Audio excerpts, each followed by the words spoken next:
Okay, you're listening to the Money Doctor Money Talk for Modern Entrepreneurs podcast. And we have just started our 5th season recording here on Spotify, Apple, any place that you get your podcast. You're listening to the founder, Mildred Dillon, CPA, also your show host. And we're going to be doing something really unique for this season 5 of the show. Now, let me first say, we are always first and foremost going to talk to entrepreneurs, ideally modern, meaning you are into podcasts. You're probably on a mobile device right now. You could be listening as you're making your rounds in your business.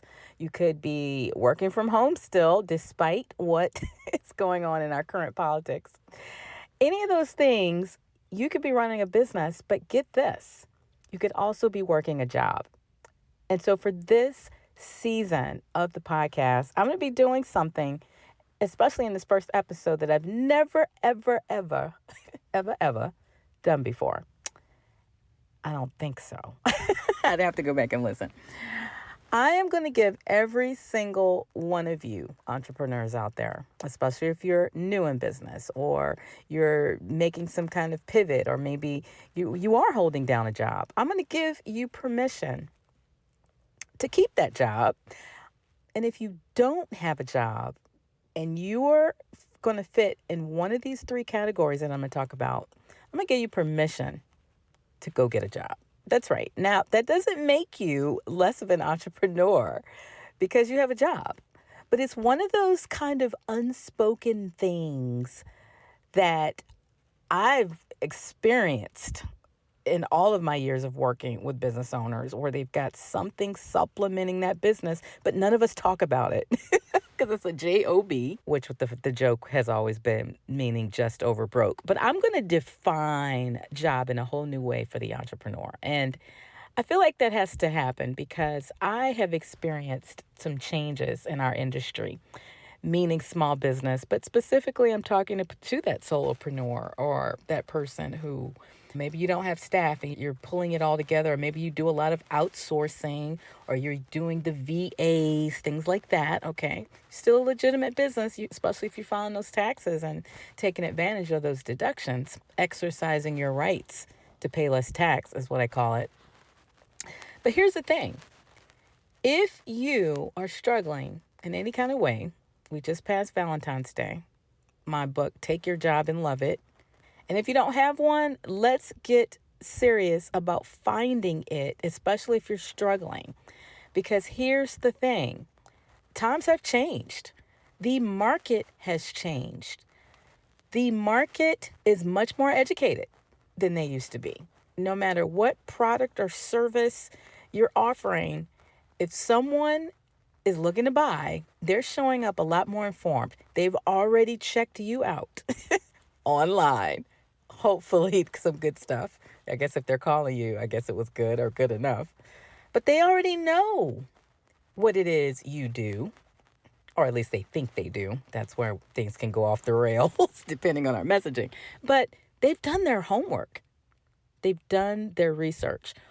They already know or think they know what they need from you. And so it's a very different type of sales conversation. And I can say this, having worked for myself almost 30 years now and counting, I can tell you things have changed. So the methods have had to change. Our messaging has had to change and be found out there online. That's a huge thing now. The reviews, I've had to clean up my act in the most recent couple years and get serious about those online reviews and just content that's out there. So people can, like a buffet, like it or love it or hate it, pick through what you have out there and decide what they want from there. So ideally, you'll get to the sales conversation where you can really do your thing. But even if you don't, people are already seeing it. So I say all that to say it's a lot longer of a sales cycle than it used to be for some businesses, especially service businesses, where you've got to earn that know, like, and trust factor that you've probably heard at networkings. People do business with who they know, like, and trust, who they've seen at the networking. They feel familiar with you. It takes a lot more now to get to that point, especially if you're doing this thing online and you're doing it in that modern kind of way. I'm still a fan of in real life events, but there just aren't as many as there used to be. So many people, even a lot of your chambers, have cut back on those things. So you've got to have these other tools in your back pocket. What that ends up looking like is just a longer selling cycle, a longer learning curve for you. And guess what? You might need to supplement that business income. It happens. But as I've said before, you just don't hear too much about it. So I'm going to give you permission. You have my permission to go get a job. And without the shame that some people feel because of that, without the stigma that is typically out there, because we're going to spend some time this season redefining that. And I'm so excited that Candace, my editor of the original Take This Job and Love It book, she really leaned on me. If you remember hearing her last year, with the digital ebook. It is out now on Kindle. Take Your Job and Love It. And so I'm going to be speaking throughout this season from specific things that I'm saying, because yes, that book was written for the working class who don't have a business. But you best believe that I'm making a really strong case for why you need to look at business being one of your top investments. And people are doing it whether they realize it or not. When you have a stock, you're owning a piece of a business, very small piece of a business, and it's a business you don't get to control. That's why here we will always lean towards business, because that's an investment that you can control at running your own business. And yeah, real estate too. Real estate's kind of its own thing as well, though, because even if you're hands-on, it's still not as hands-on as a day-to-day selling a product or service. And let me tell you, the deductions are really sweet on the real estate side, much more than the stock market's going to ever give you. But the same thing, it's not as liquid, it's not as agile, and you can really get into some tough areas if you get the wrong property, and it's just you need to be a bit more sophisticated and have capital, a lot more capital, and other people's at that. So real estate will be our second. And I've done those as well. I've done all three. But let me tell you, running your own business, can't beat it. So here's one of the signs that as you listen to this episode of me giving every entrepreneur out there permission to go get a job if they need it. Here's why. If you are short on funding or you're running out of funding, a J.O.B, where it's a just over broke for others, is other people's money for the entrepreneur that we don't have to pay back. Notice I said we, because I'm going to share some examples in this episode, definitely in our next episode, where I'm going to have a guest who can vouch for my crazy because they experienced it as well. Let me tell you something. A job for the entrepreneur represents other people's money that you don't have to pay back. Seed money, if you manage it properly for your business. Yes, you are building someone else's investment when you work a job. You're showing up. They're paying you to build wealth for them. Think about that. If you're listening to this for some reason and you haven't taken that leap, which I know I've got a lot of potential entrepreneurs who listen to this, awesome. Keep listening. But that's what you're doing if you never take the leap for yourself. You're building wealth for someone else. Even the stock market, you're giving them capital to mismanage, hopefully manage properly that investment. You're giving them their money, but they're calling the shots. It's their company. It's their thing. So depending on how you grew up, if you grew up like I did, we don't really like that. We want to call our own shots, okay? And so that's what you're doing. But a job, even as you're building their thing, that job, because you show up and the work's already been done for you as far as planning out what your day needs to look like. They're already controlling what your 8 hours or however many hours. Part-time is qualifies as well. You show up, you get paid. That's other people's money, and you won't have crippling debt attached to it in the end. if you manage it properly. And so that's what I'm so excited. And I guess I've been mulling it over for the last year-ish, but I'm excited in this season to really dive into that concept of a job being other people's money you don't have to pay back. Here's the second indication that a job is just what you need right now. Cash flow's tight. I've already talked about that. Even just to pay your bills, obviously, but I'm talking about a business is another mouth to feed. So if you're not able to invest in that investment, you need funding from somewhere. And I'm a fan of a job before you go to a small business banker and get yourself in debt and you're still trying to figure it out. Let me tell you something. They're going to want that loan payment whether you nail it or not. Ask me how I know. I promise you, we get totally transparent on this podcast, especially me, first chief among us. So they're going to want to get paid whether you were able to take their money and create more money from it or not. It's still a debt payment. But with a job, not at all.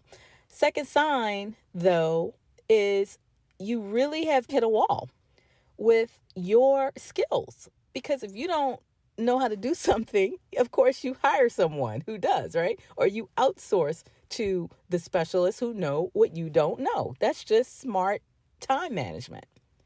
But here's the thing. You got to pay them. You have to be willing to pay. And so that kind of ties into what I've been realizing as definitely a specialist in this lane of entrepreneurship, that these small businesses are so underfunded. They don't have the money to invest in me helping them. This thing is real. I know I can help you. You know I can help you, but you don't have the money to pay me. And I'm way beyond taking on people who can't pay me. So we both hit a wall in that case, right? So if you have reached a point where you're underfunded, either because you can't get the loan, or again, if you don't have it figured out, I don't recommend you go get the loan because that has some obligations, and that's a great way to mess up your credit ahead of time where you really will be able to use it in a year or two when you take more time.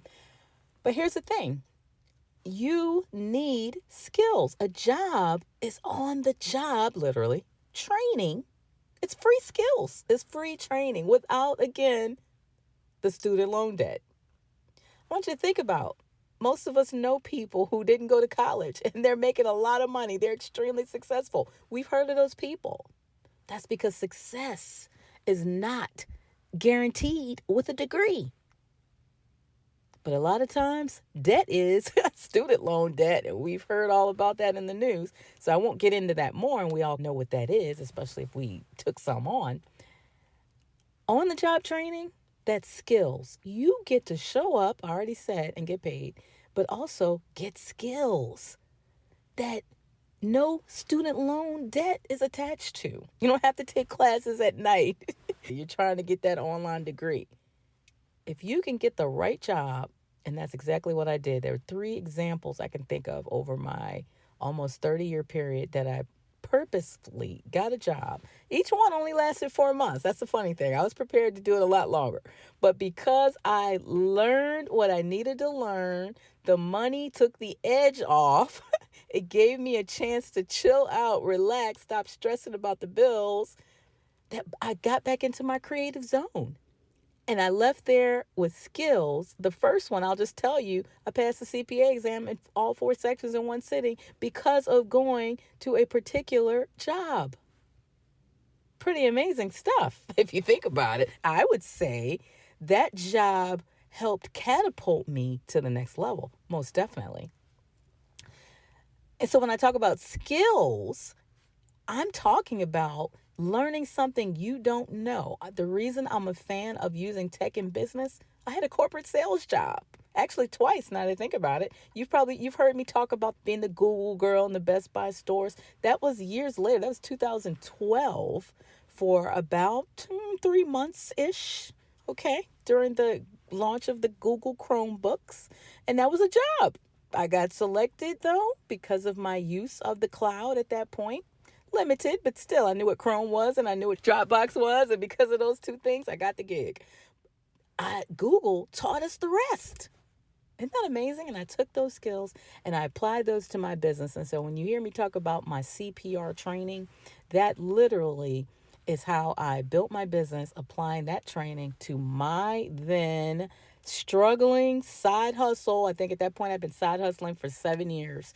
Couldn't figure out how to make this thing full time. Technology helped me scale my business, but it was technology I learned on a job.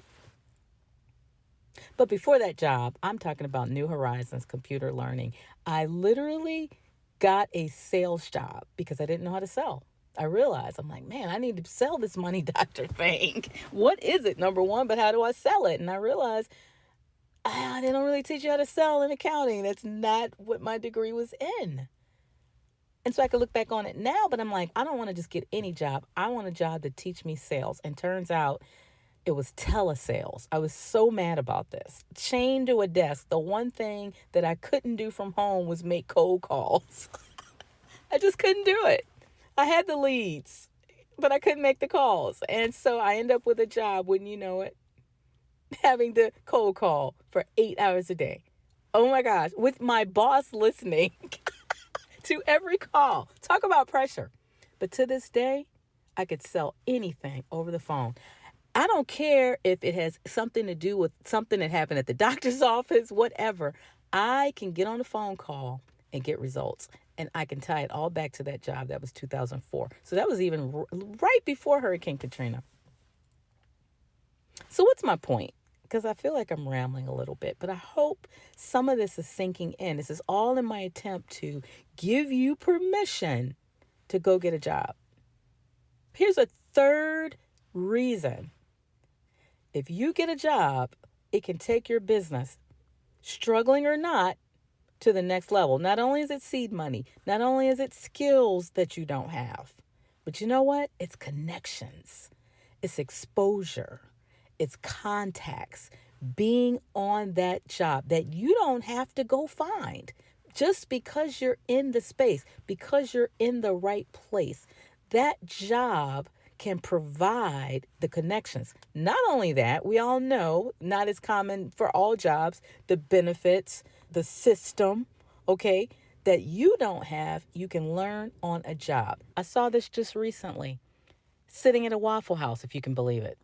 One of the employees, which I thought he was a manager, he's not, has worked at several locations. And he has a business idea that he got not only from working that job, but he has seen the corporate setup and how to run that restaurant. But it's not going to just be a restaurant. It's going to be some other things. And I'm not going to spill it all on this episode.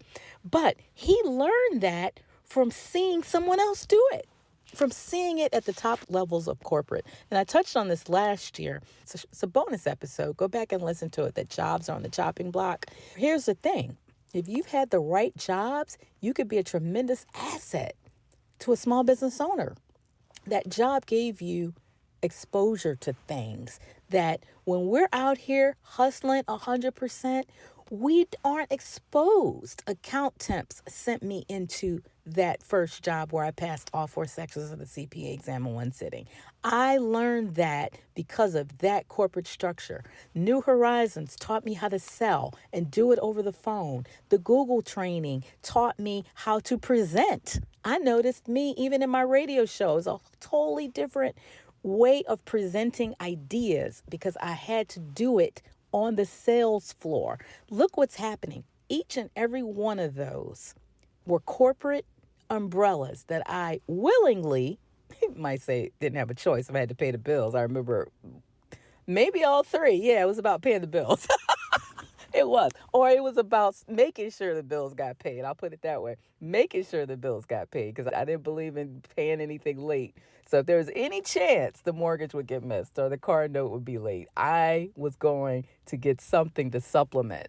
And I suggest you think the same way because your credit, your ability to get other people's money is a tremendous asset if you don't screw it up along the way. And I'm just going to leave it at that. But getting the seed money, getting the skills, getting the systems.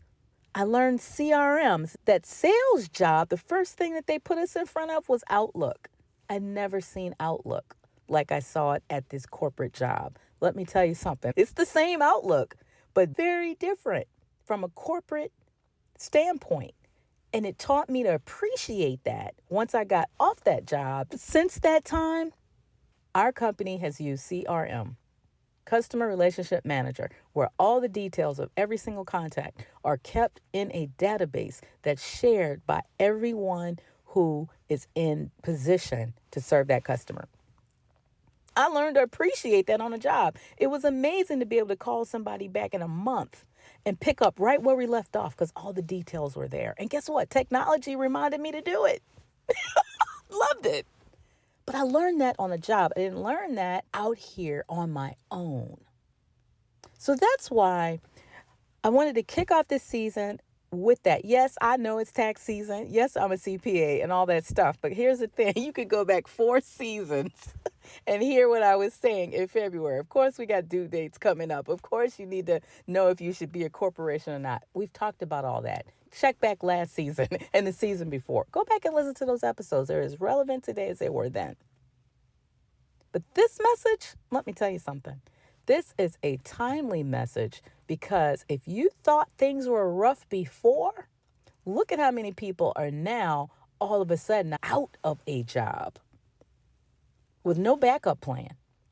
If you're an entrepreneur, I want to commend you that you have a backup plan, that you're working on something for you already.